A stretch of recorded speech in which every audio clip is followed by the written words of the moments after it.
Abala na sa puspusang training si pambansang kamao Manny Pacquiao para sa Battle for Greatness sa pagitan nila ni Floyd Mayweather Jr. sa susunod na linggo. Pero hindi nakakalimutan ni Pacman na maglaan ng oras para sa kanyang pamilya. Narito ang pagpapatuloy ng video diary ng pambansang kamao.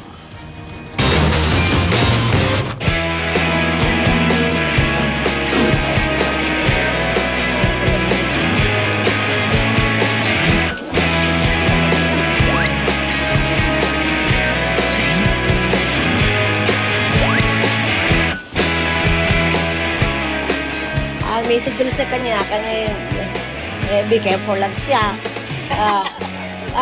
Nervous ka ba? Wala naman.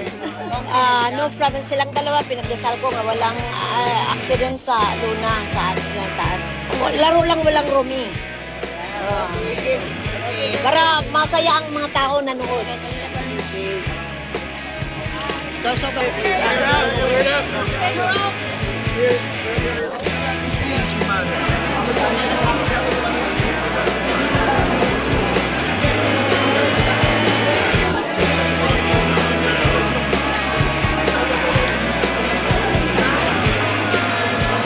Masaya ako dahil unang-una nandyan yung pamilya ko. Pagkatapos ng training ko nakikita ko sila, so walang stress na mag-isip ka na dahil malayo ka sa ano.